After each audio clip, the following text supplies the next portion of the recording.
để trong sang thằng đó đi ok số này nè kia đôi bạn khơi khám đam video ấy cứ nắng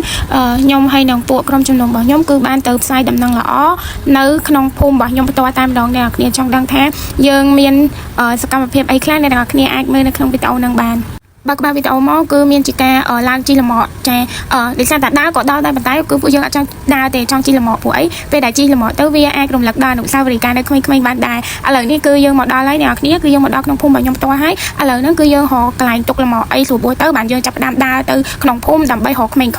ឲ្យស្គាល់គ្រប់អីពួកគាត់ញ៉ាំអញ្ចឹងទៅដូចអ្នកគ្នាឃើញនៅក្នុងវីដេអូអញ្ចឹងគឺសមាជិកក្រុមជំនុំរបស់យើងគឺមានច្រើនដែរអញ្ចឹងគឺយើងដើរទៅហើយអ្នកភូមិរបស់យើងគឺគេមើលឡើងផ្អើលតាមដងអ្នកគ្នាដោយសារតាមមនុស្សច្រើនពេកក៏មានលោកក្រែម100អត់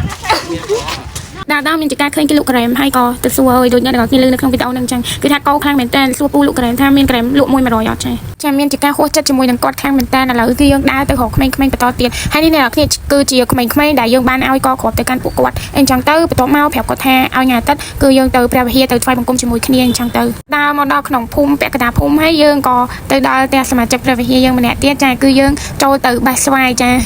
ឥឡូវគឺយើងត្រឡប់ពីក្នុងភូមិហើយអានេះគឺយើងដើរទៅផ្ទះខ្ញុំម្ដងដើម្បីទៅបេះព្រីងហើយខ្ញុំឃើញកន្លែងផ្លូវមកផ្ទះខ្ញុំហ្នឹងគឺទឹកលិចអស់ហើយចង់ក៏ថតលេងទៅហើយយើងក៏ទៅកាន់ផ្ទះខ្ញុំដើម្បីទៅបេះព្រីងទាំងអស់គ្នា let's go ឥឡូវគឺយើងមកដល់ទីតាំងហើយអ្នកគ្នាគឺយើងមកដល់ផ្ទះខ្ញុំឡើងបេះព្រីងហើយអ្នកគឺបាច់សួរថាខ្ញុំនៅណាគឺខ្ញុំនៅលើដើមព្រីងហ្នឹងហើយចាដើមព្រីងនៅមុខផ្ទះហ្នឹងប្រហែលជា5ដើមចាមានជាការសប្បាយដៃក្នុងការបេះព្រីងជាខ្លាំងចាឥឡូវយើងបេះព្រីងហើយយើងក៏ដល់ម៉ោងទៅវិញហើយយើងក៏ជិះលំអទៅវិញទាំងអស់គ្នាដូចដែលយើងបានមកអញ្ចឹងឥឡូវមកដល់ហើយនេះគឺជាសមិទ្ធផលដែលយើងបានបេះព្រីងមិញហ្នឹងគឺបានប៉ុណ្ណឹងហើយមានជាការងាប់ដៃងាប់ជើងញ៉ាំត្រើមគ្នាញ៉ាំអញ្ចឹងតែអ្នកគ្នាសប្បាយខ្លាំងមែនតើបន្ទាប់ពីញ៉ាំព្រីងហើយគឺអ្នកគ្រូគាត់ទៅមកពីប្រទេសកូរ៉េអញ្ចឹងគឺគាត់មានអីផ្ញើពួកខ្ញុំអីអញ្ចឹងទៅពួកបងប្រុសគឺគាត់បានទឹកអប់ហើយពួកខ្ញុំស្រីៗគឺបានហ្វុំលេងមុខអ្នកគ្នាហើយវីដេអូរបស់ខ្ញុំគឺមានតែប៉ុណ្្នឹងទេអរគុណច្រើនអ្នកនរគ្នាបាយបាយ